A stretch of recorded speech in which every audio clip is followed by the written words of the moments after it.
Up. 8, good work. Nice.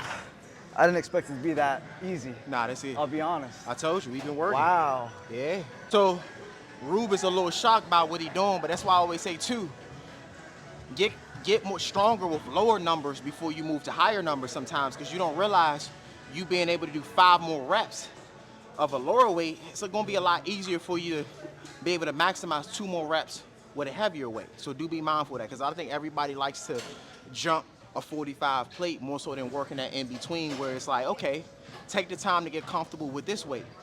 Then throw a 25 on there, get comfortable with that weight. Then once you get comfortable with the 45 and 25, now take the 25 off and try to get comfortable with another 45 weight. And I do want you to understand, you're getting stronger because of the conditioning that we're actually getting from the drop sets. The drop sets are actually allowing us to get stronger because we're failing.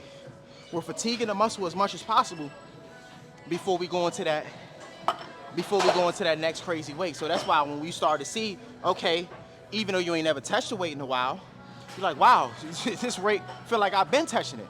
It's because we've gotten conditioned enough to be able to handle that particular weight. So do be mindful of that. That's why drop sets are beneficial. That's why progressive overload is beneficial.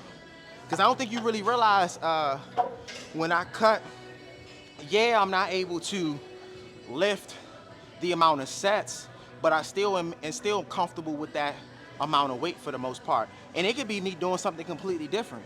Like, for example, instead of me always doing flat bench, you're gonna see this. When we go to incline, by the time we come back to this, you're like, damn, this is a lot easier, because you're not realizing that you're now perfecting the most difficult movement more so than just trying to perfect the movement itself.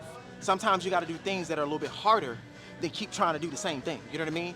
And then actually make sure you strengthen the surrounding muscle groups. Get the forearm stronger, get the triceps stronger, make sure your shoulder stability is 100%. So those little things do help when you're trying to maximize a particular exercise, and bench is one of those. I say you should look for bench more so for power. Try to get power from your bench.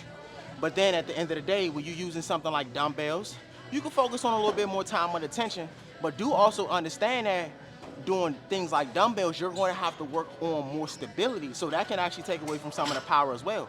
You see it sometimes when I'm doing 100-pound dumbbells, man, you gotta make sure each and every arm is 100%, more so than just focusing on a bar and a drive and making sure everything's nice and flat. Let's get it. I didn't realize that talking took a lot out of me for just now. Make sure the bar nice and level. Remember, bar need to be nice and level. Make sure hand placement nice and level.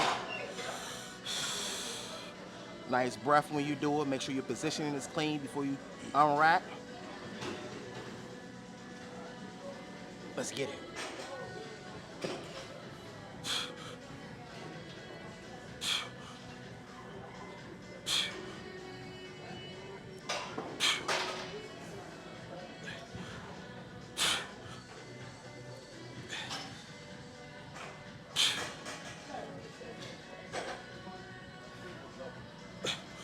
I got it. You should already know I'm used to training by myself. Telling you, I'm good. Nah, trust me, I'm gonna let you know, I ain't got it. I'm gonna yell, I ain't got it. If I ain't really got it.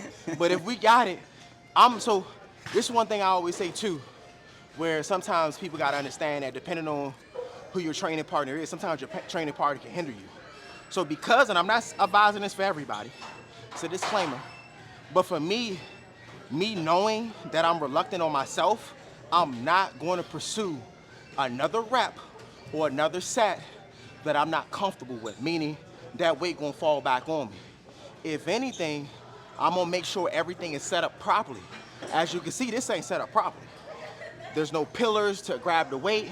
So for me, when I'm going in my mind, I'm like, one more set, I know 100% I can get it done. It might take a little bit of time like you just saw, but I know 100% that I'm gonna be able to get that rep, you feel me?